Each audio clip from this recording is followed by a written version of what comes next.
Nós estamos encerrando então a nossa série de mensagens desse mês de agosto, Servos Verdadeiros. E eu quero trazer hoje a vocês uma mensagem bastante dura da parte do Senhor, que tocou muito meu coração, chamando-nos a um maior compromisso com a sua obra, chamando-nos a uma real entrega de vida no serviço do Senhor.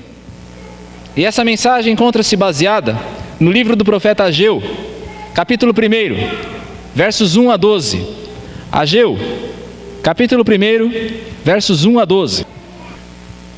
Ageu, capítulo 1, versos 1 a 12. E a palavra do Senhor nos diz assim: No segundo ano do rei Dario, no 6º mês, no primeiro dia do mês, veio a palavra do Senhor por intermédio do profeta Ageu a Zorobabel, filho de Salatiel, governador de Judá, e a Josué, filho de Josadaque, o sumo sacerdote, dizendo: Assim fala o Senhor dos exércitos. Este povo diz: Não veio ainda o tempo em que a casa do Senhor deve ser edificada. Veio, pois, a palavra do Senhor por intermédio do profeta Ageu, dizendo: Acaso é tempo de habitardes vós em casas apaineladas, enquanto esta casa permanece em ruínas?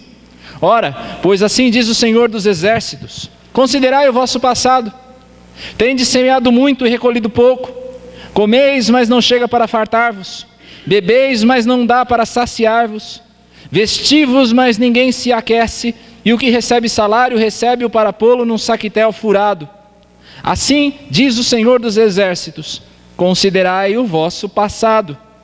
Subi ao monte, trazei madeira e edificai a casa.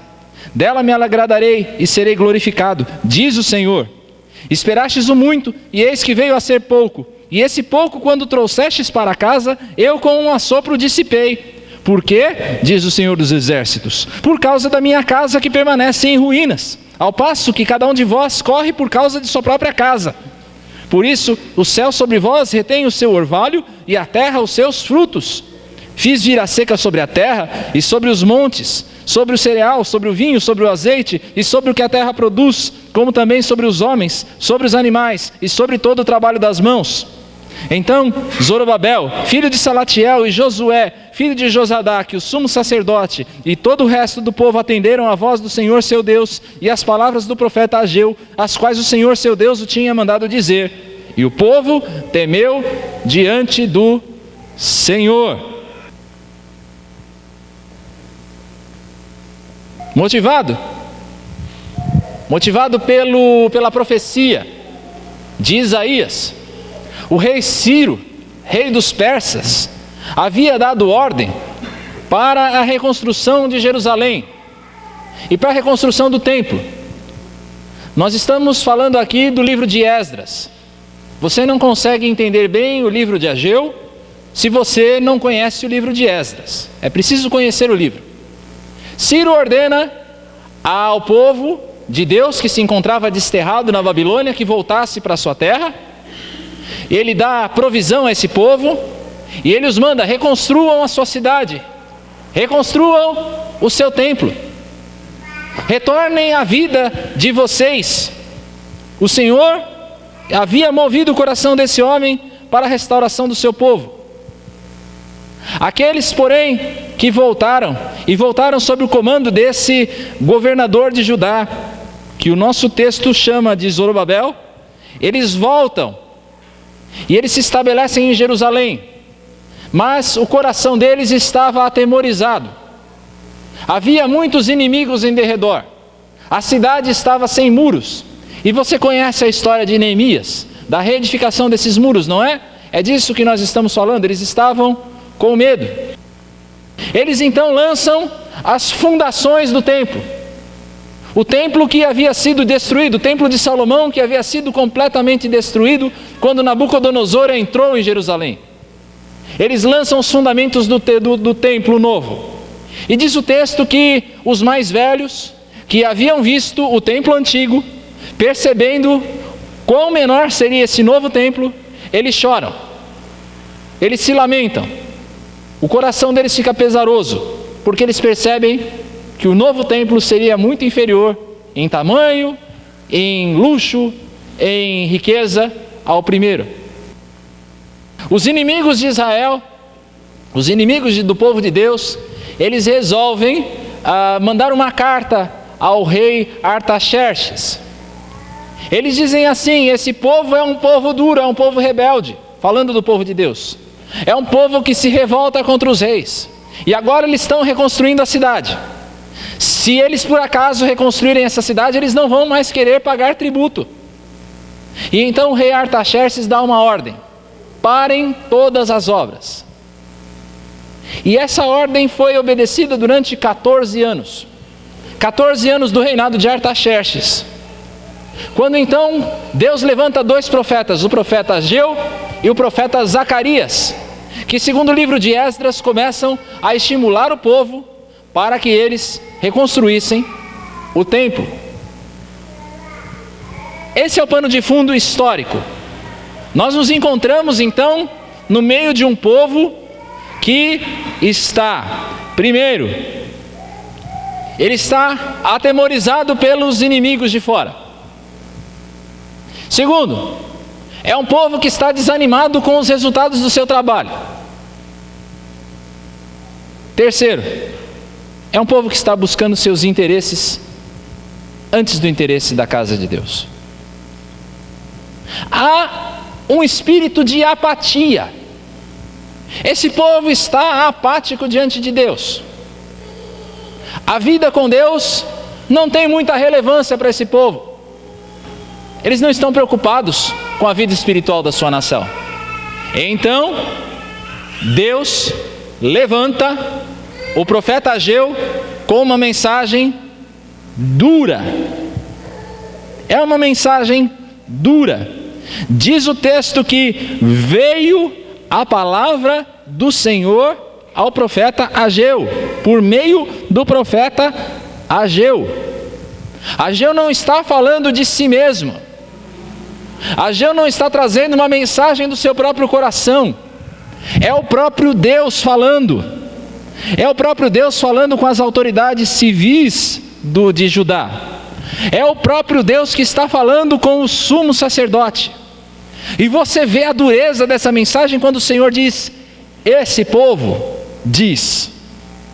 Não é mais o meu povo, é esse povo. A fala do Senhor é uma fala dura. Esse povo aqui, ó, o dedo é de acusação. Esse povo está errando. Esse povo está dizendo isso. É uma mensagem dura de exortação a um povo que se encontra apático em relação à casa do Senhor. E a nossa oração, nessa última mensagem da série, é que essa mensagem dura, como falou ao coração do povo de Deus, também fale ao nosso, povo de Deus que somos. Que nós sejamos mudados. Que a apatia que se encontra em muitos corações na igreja atual, tanto na igreja lá fora quanto na igreja aqui dentro da nossa casa, que essa apatia seja revertida. Esse é o desejo do Senhor no nosso coração. Esse texto é uma forte chamada ao compromisso. Deus, por meio de Ageu, está nos chamando a um compromisso com Ele. Nós começamos a ver nesse texto, dos versos 1 ao verso 4, a exposição do problema. Qual é o problema aqui que o Senhor está querendo tratar? O problema é o seguinte: por causa de todas essas circunstâncias externas, perseguição dos inimigos, desânimo, apatia, o povo começou a pensar da seguinte forma: bom, diante das circunstâncias, parece que ainda não é hora de construir a casa do Senhor. Parece que não é hora. Vamos fazer o seguinte: vamos deixar a casa do Senhor de lado, até que a situação mude. Enquanto isso, vamos construir as nossas casas. E aí então, mostra o texto, a palavra do Senhor, que eles começam a construir as suas próprias casas. Mas não é qualquer casa. Eles não estão simplesmente erguendo tendas, ou pau a pique, ou aquela casa rústica, para que eles vão morar. Diz o texto que essas casas são casas apaineladas. O que é uma casa apainelada? Pense você. Você constrói a sua casa, você levanta as paredes, está ali o cimento, a pedra, e aí então eles começam a colocar aquele porcelanato bonito. Sabe aquele porcelanato bonito que você vê lá na C&C? Começam a colocar aquele porcelanato bonito, brilhante, peças grandes, aquele porcelanato de uns 200 reais o metro, sabe como é que é? Não é aquele de 26 que a gente compra não, é de 200, não é aquele do lote, da queima de estoque. Começa a colocar aquele porcelanato bonito, as paredes começam a receber painéis de madeira. Aí você olha para a escada e fala, nessa escada ia bem um mármore travertino. Coloca aquele mármore, fica bonito, não é verdade? Aí depois que você constrói, você vai, atenção mulheres, você vai até a loja da Kitchens e pega aquela cozinha bonita, né? Vai no Shopping D, que Shopping D que nada, né? Teodoro Sampaio, né? D&D, Shopping D&D, compra aqueles móveis de grife. Não é no Shopping D não, é D&D, tá? Não é o Mix Móveis do Shopping D, Shopping D&D. É isso que o profeta está falando. Vocês estão deixando a casa do Senhor porque vocês querem construir as suas casas apaineladas. Vocês estão buscando antes o seu interesse do que o interesse do Senhor. Vocês não têm compromisso com a obra do Senhor, vocês têm compromisso com os seus próprios interesses. Não é o tempo de vocês construírem a minha casa, mas é o tempo de construir a casa de vocês, não é verdade? O que isso tem a ver conosco? O que isso tem a ver conosco? Queridos, é uma chamada a nós avaliarmos o nosso próprio compromisso. Será que nós não estamos construindo as nossas casas apaineladas e deixando de lado a casa do Senhor? Será que o nosso comprometimento não está antes nas coisas que nós queremos para nós, para a nossa casa e não com a casa do Senhor? Pense, por exemplo, em dízimos e ofertas. Ih, lá vem o pastor falar de dinheiro.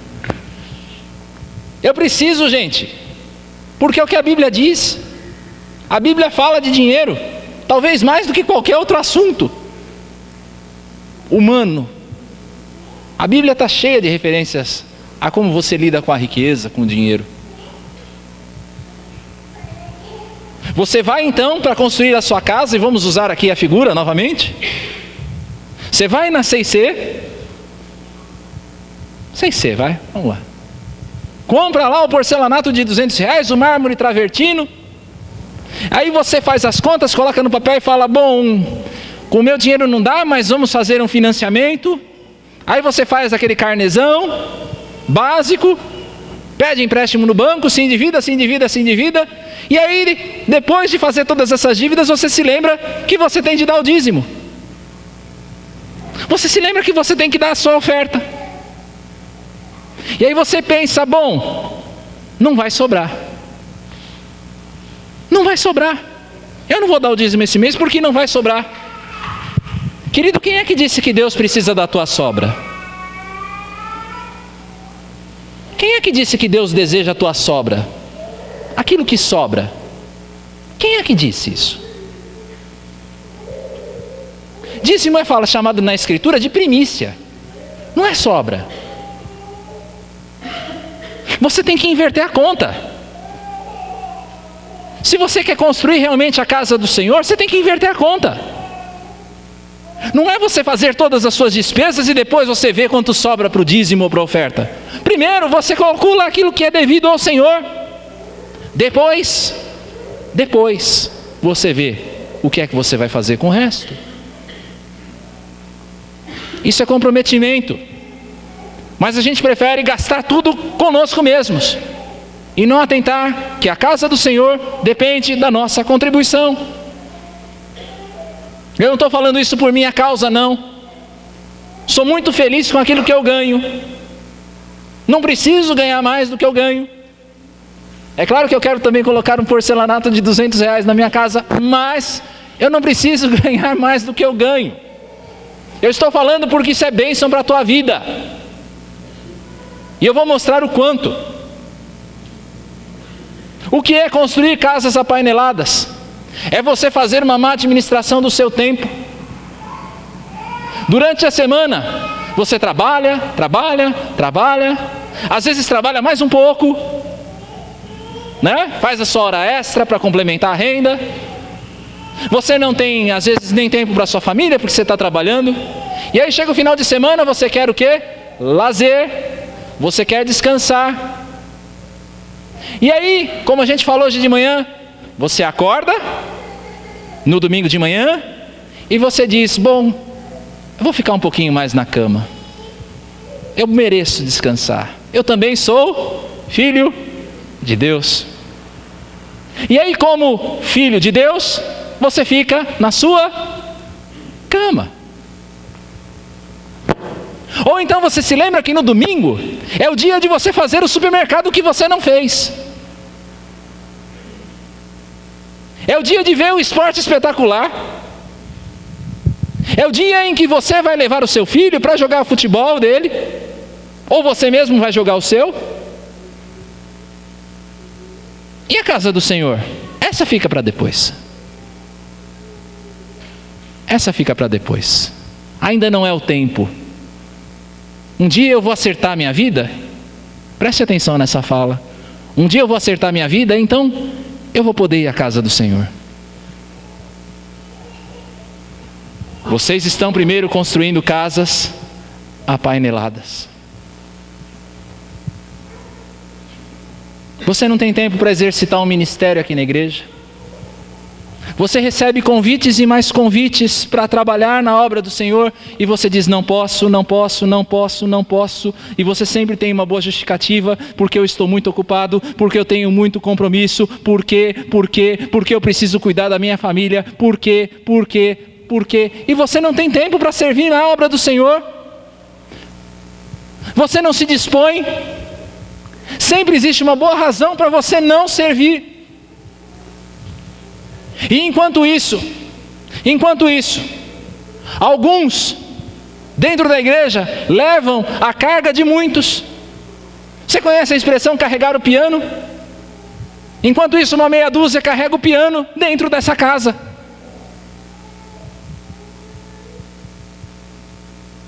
Você não tem tempo para o ministério. Você tem tempo para todo o resto. Mas você não tem tempo para dedicar uma parte do seu dia ao ministério na casa do Senhor. Casas apaineladas. Você não tem tempo de grupo pequeno. Você não tem tempo de ouvir o irmão. Tem coisas, tem prioridades antes na frente, pastor. Eu tenho um monte de prioridades na frente, tem um monte de coisas que eu preciso fazer antes.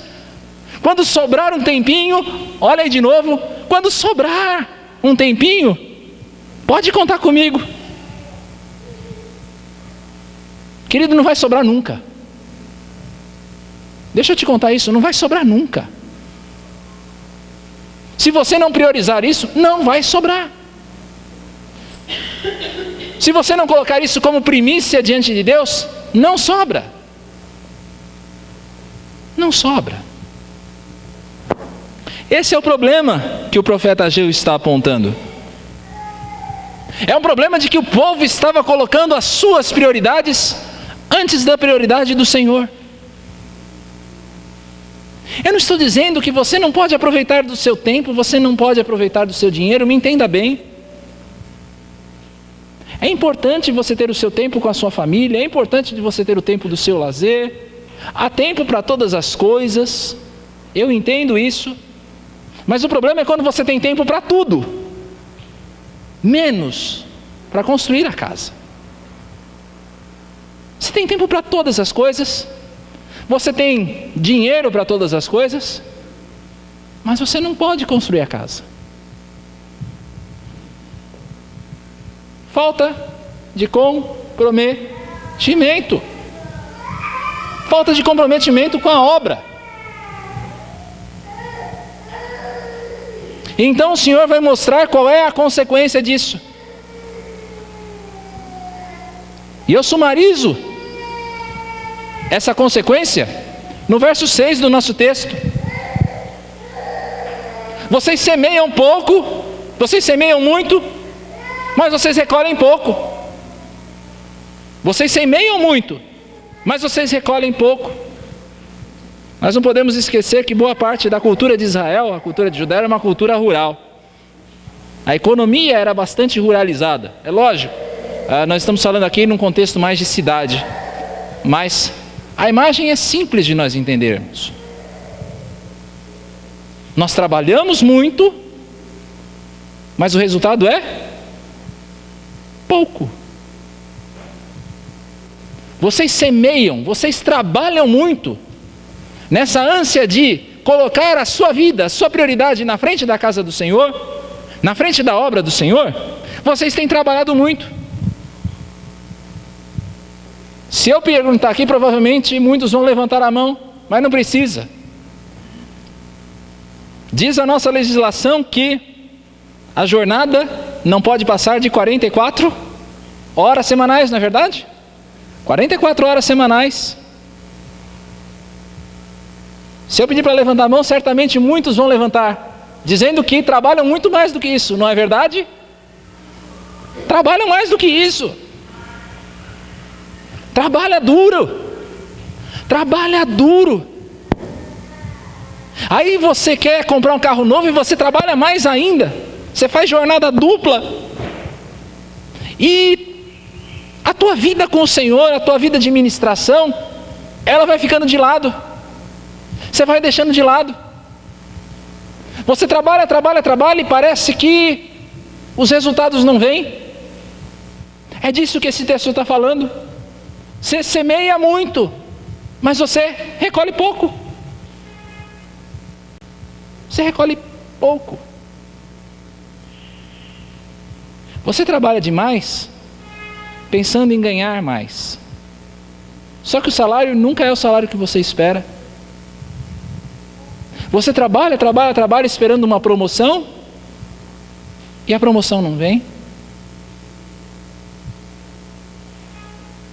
Qual é a causa disso? Diz o texto que vocês comem, mas o alimento não chega para fartar-vos. Vocês comem, você se alimenta, e aqui a gente está falando daquilo que é necessário. Você é aquela pessoa que tem que viver na pontinha do lápis.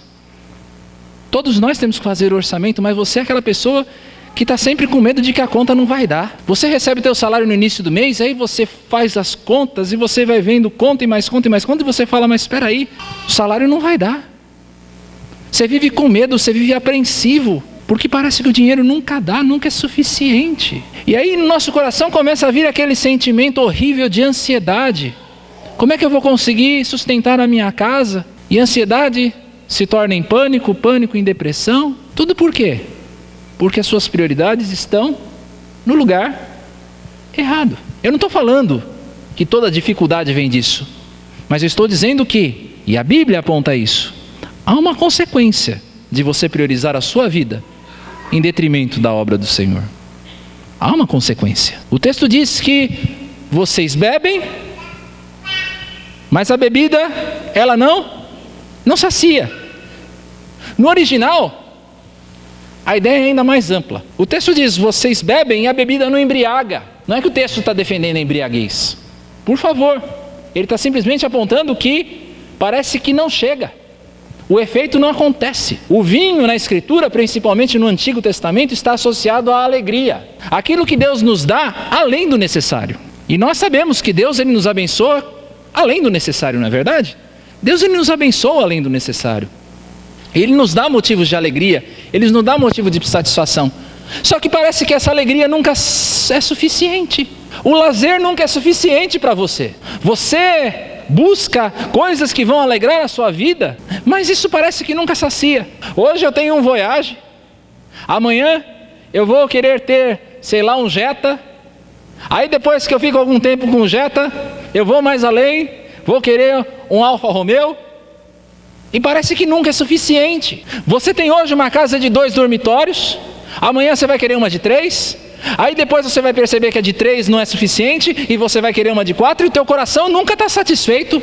Parece que a alegria, ela nunca vem. Parece que nunca é suficiente. Vestimos, mas ninguém se aquece. A gente busca o conforto, não é? A gente busca ficar confortável. A gente busca ter paz. Sabe aquela sensação gostosa de uma roupa quentinha quando você está com frio? Sabe? Parece que essa sensação não vem. O frio, parece que vem um frio da alma. É um frio que vem da alma da gente e a gente não consegue ter paz, a gente não consegue ter sossego, a gente não consegue ter conforto. Nós construímos as nossas casas apaineladas, as nossas mansões, mas elas são cheias de tristeza. São cheias de tristeza. Essa semana, eu e o Alexandre estivemos lá em Campinas, para a conferência do Centro de Treinamento de Plantadores de Igreja. Encontramos o pastor Eduardo, inclusive, e ele nos levou para um passeio, um tour em Campinas, e ele estava nos mostrando o bairro de Alphaville. É tão luxuoso quanto o Alphaville daqui, né? O Alphaville de Campinas, não sei quantos conhecem. E aí a gente olhava aquelas casas grandes, e eu falei, nossa Eduardo, mas cada casão, né? E ele falou, sim, e você não imagina, às vezes dentro dessa casa mora um casal. Aquela casa enorme, um casal morando ali dentro. E aí você começa a imaginar o quanto às vezes essa é uma vida triste dessas pessoas, que apesar de terem tudo, mas não têm o essencial. E a vida daquele que não prioriza, eu estou falando aqui de servos do Senhor, de gente que conhece a Cristo, eu não estou falando dos de fora, estou falando de gente que conhece o Senhor. Parece que a vida fica sem sentido.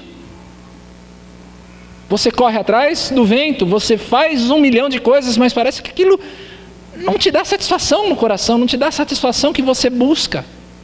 Parece que está sempre faltando alguma coisa. E aqui uma realidade que talvez você conheça bem. O que recebe salário, recebe o parapolo num saquinho furado, num saquetel furado. Quando é que acaba o teu salário, querido? Que dia do mês acaba o teu salário? Você é aquele que recebe no dia 15 ou no dia 10? E quando chega o dia 20, você já começa a roer as unhas? Porque parece que o salário não vai dar.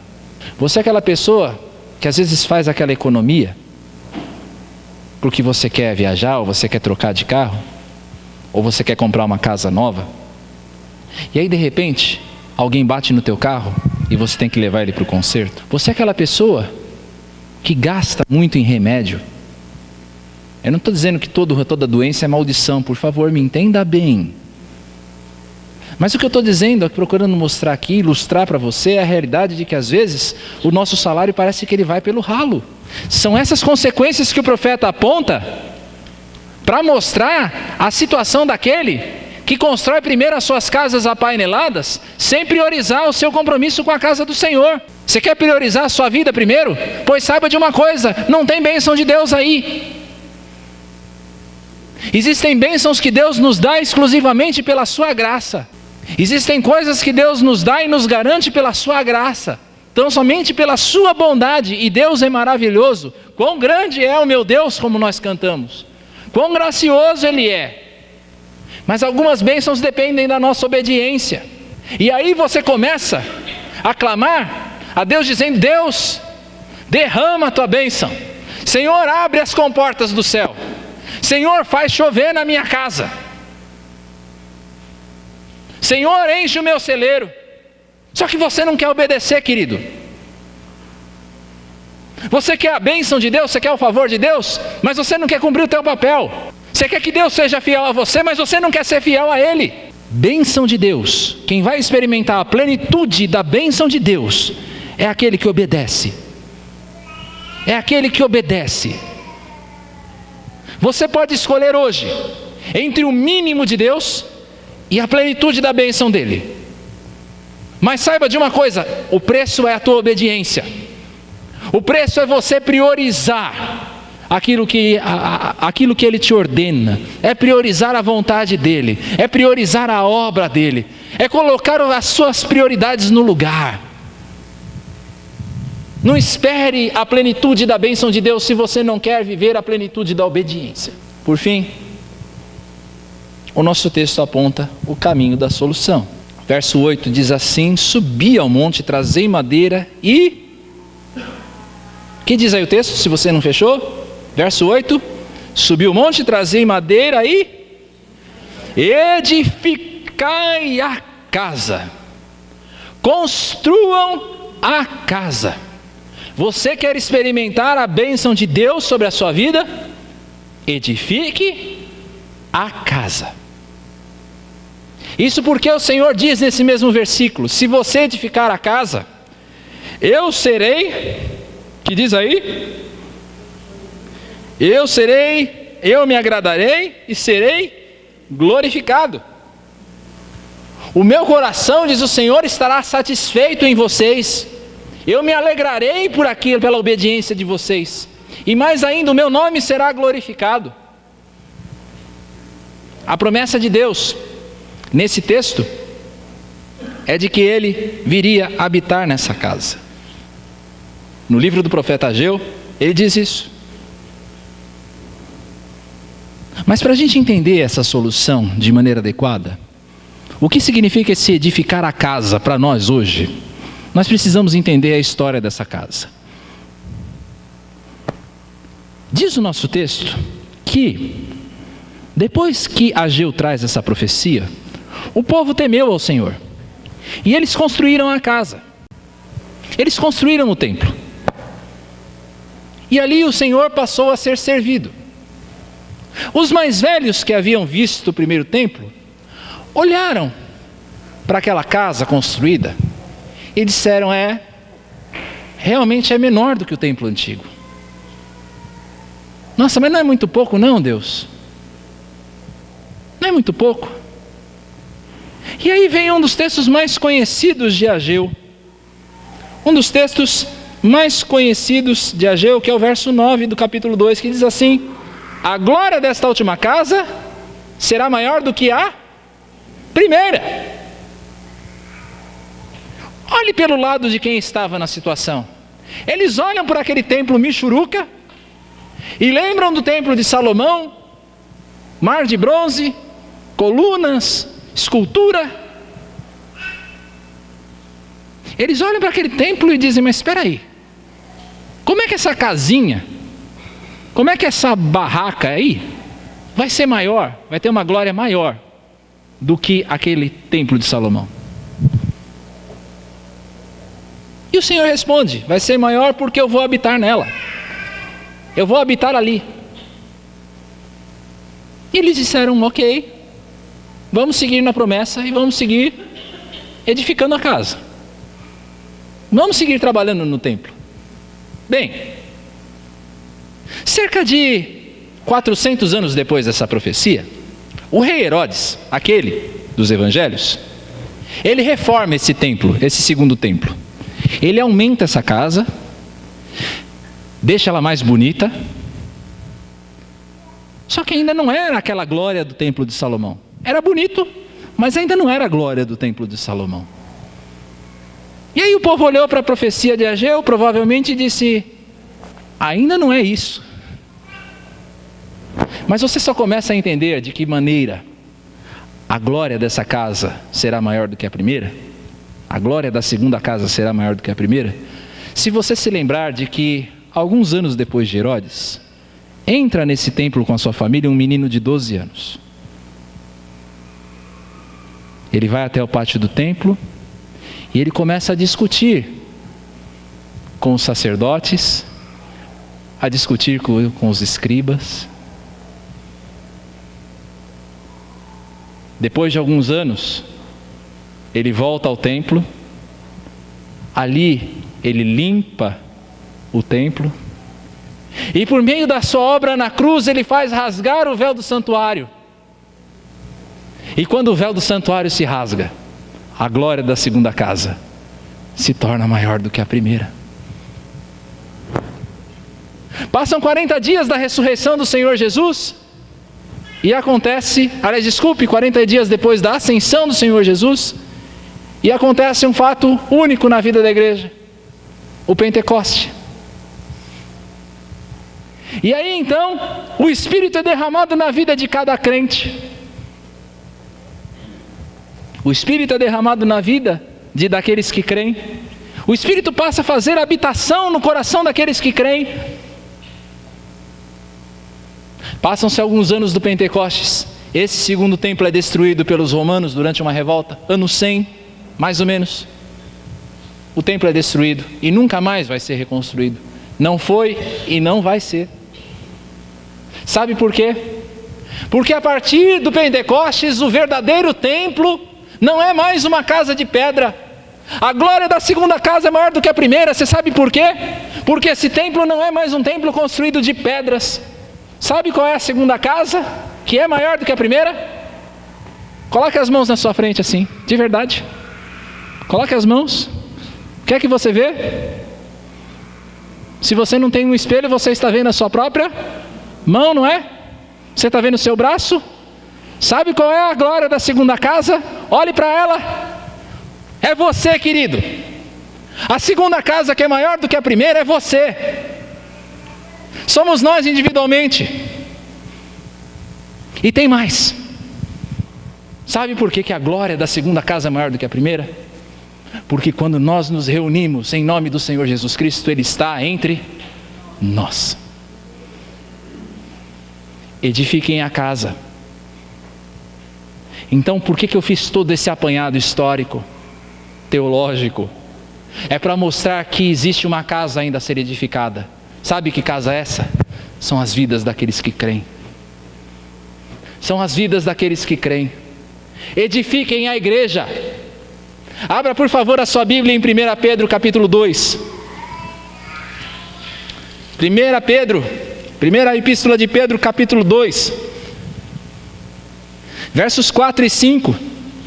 E diz assim a palavra do Senhor: chegando-vos para Ele, Jesus Cristo, a pedra que vive, rejeitada assim pelos homens, mas para com Deus eleita e preciosa.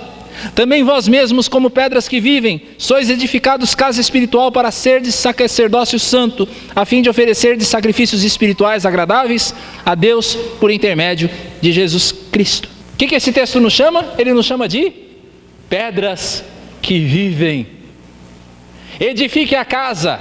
É para nós edificarmos a igreja, o povo de Deus. É para edificar aqueles que cantarão por toda a eternidade: Santo, Santo, Santo. Digno é o Cordeiro de receber honra, força, glória, poder, sabedoria, riqueza. Edificar a casa significa edificar a igreja de Deus. Edifique a casa. Você quer provar a bênção de Deus sobre a tua vida? Edifique a casa. Como é que eu edifico a casa? Como é que eu posso edificar a casa, pastor? Deixa eu te contar.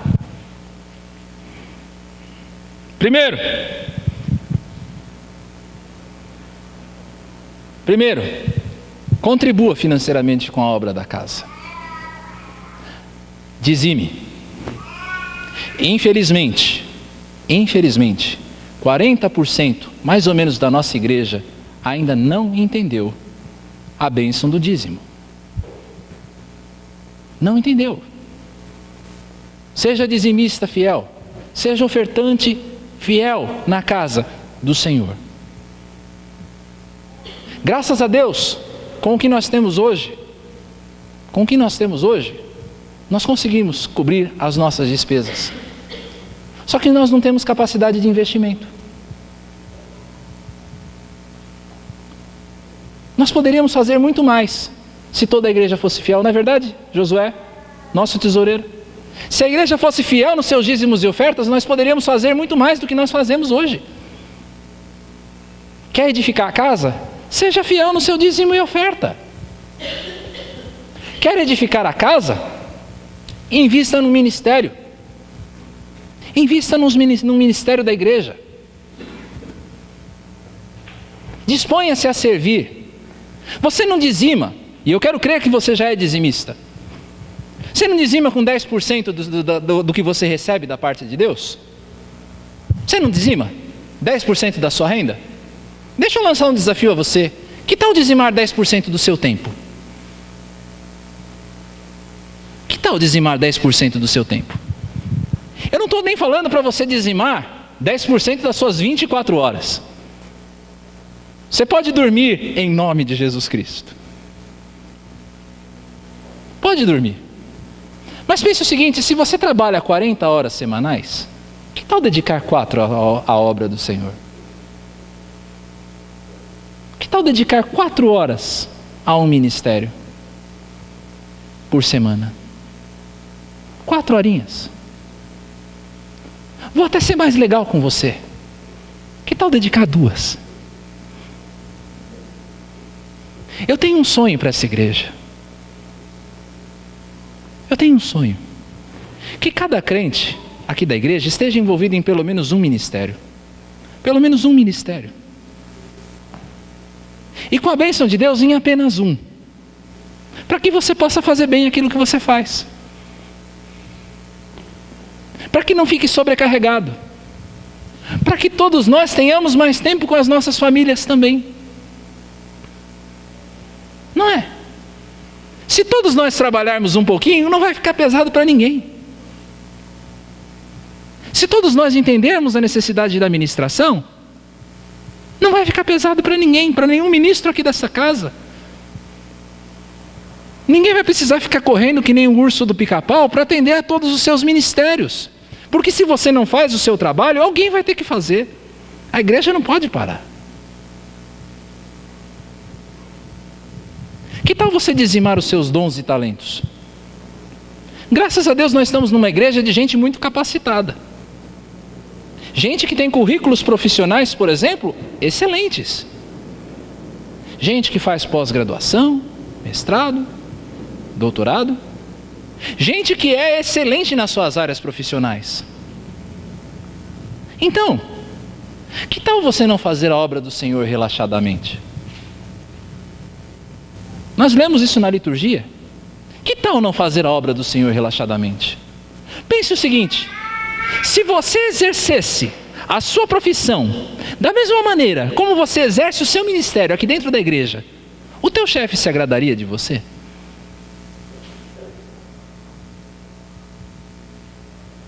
Como é que você edifica a casa? Busque a excelência naquilo que você faz. Tá bom, César, é difícil, mas busque. Deus não precisa de sobra, Deus não precisa de trabalho mal feito. Quer edificar a casa? Invista na edificação de vidas. A tua presença nos nossos grupos pequenos é importantíssima. De repente você vai ser aquela pessoa que vai trazer uma palavra de cura na vida de alguém. De repente você vai ser aquela pessoa que vai trazer aquela palavra, que vai trazer o incrédulo à conversão. Deus vai usar você. Quer edificar a casa? Participe de grupos pequenos. Quer edificar a casa?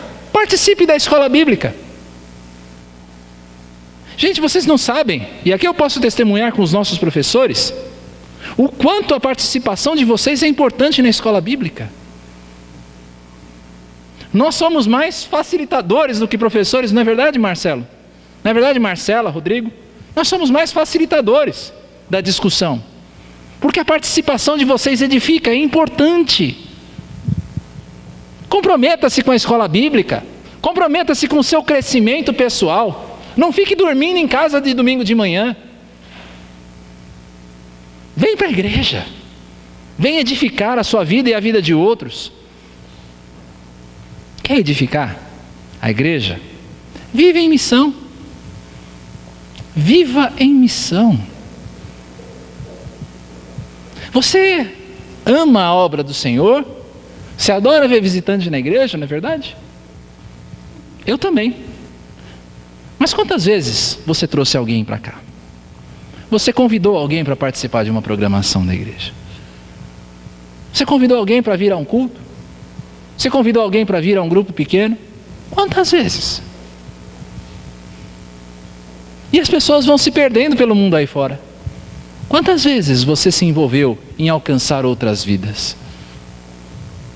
Quantas vezes você testemunhou do Evangelho nesse ano? Nós já estamos em setembro.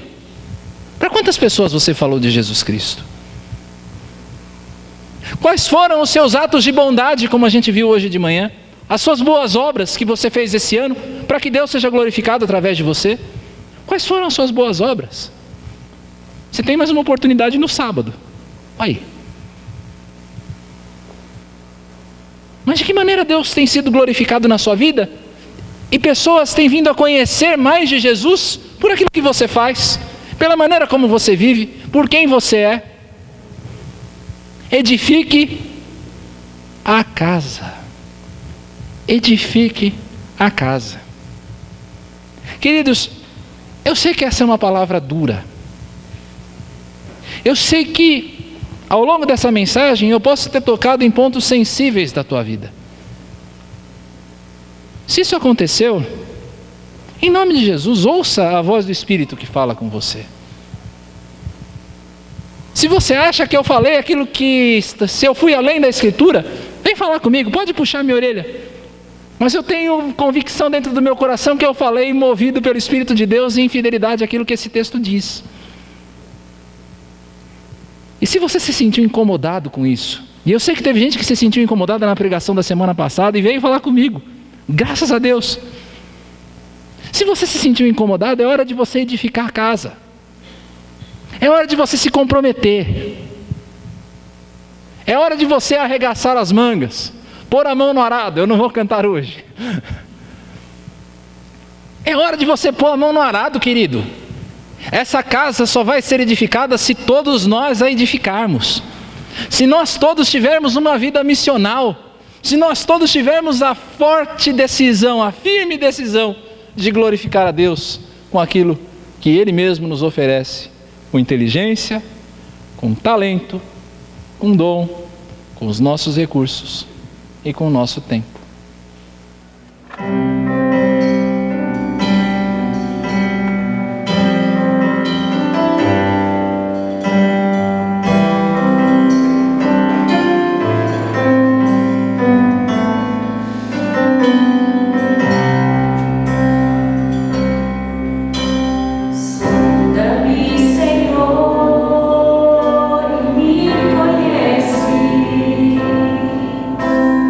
Que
Deus ele vai continuar fazendo a sua obra através dessa igreja. Mas quando nós falamos, estimulamos você ao serviço verdadeiro, como nós fizemos esse mês, é porque nós sabemos que esta igreja, da qual você é membro, ou que você está visitando hoje, ela pode ir muito além daquilo que nós fazemos hoje. Muito além. Mas hoje em dia, nossos recursos estão limitados, porque infelizmente muitos ainda não entenderam esse compromisso. E principalmente o que nós esperamos quando nós pegamos mensagens como essa, é que no dia da vinda do Senhor Jesus você possa apresentar uma mão cheia de frutos. Que na hora em que Ele perguntar quais foram os frutos da sua vida, o que é que você fez da sua vida, o que é que você fez da salvação que eu te dei, você possa apresentar uma mão cheia de boas obras, uma mão cheia de frutos de obediência. Que alegria vai ser para mim como pastor se nesse dia todos nós pudermos fazer isso. Todos nós possamos nos apresentar diante do Senhor Jesus Cristo e dizer: Senhor, o Senhor me deu 5 talentos, estão aqui mais 5 que eu ganhei. Que Deus nos abençoe nisso. Vamos orar. Senhor, nós fomos desafiados por essa palavra essa noite, desafiados a um real comprometimento com a Tua obra, Pai, a colocarmos as nossas prioridades e o nosso coração no lugar certo. Senhor, ajuda-nos porque é muito fácil nós perdermos o foco, nós perdermos o alvo. Ajuda-nos, Senhor, a manter o nosso coração no lugar certo e dá-nos disposição cada vez maior, ó Deus, de servir na Tua casa. Que a nossa vida, Senhor, os nossos talentos, a nossa disposição física, a nossa inteligência, os nossos recursos estejam colocados todos, ó Deus, diante do Teu trono de graça, para que o Senhor faça, Senhor, o melhor que o Senhor quiser a partir de nós. Ajuda-nos, Senhor, abençoa a nossa semana e que cada um dos meus irmãos e eu também que estamos aqui hoje, Pai Santo, nós possamos viver uma semana, Deus, e viver uma vida como servos verdadeiros. Nós oramos a Ti em nome de Jesus Cristo, e que a graça do Senhor Jesus Cristo, o amor maravilhoso de Deus o Pai, a comunhão, a consolação, a exortação do Espírito Santo estejam com vocês, amados irmãos da Igreja Atalaia, e com todo o povo de Deus espalhado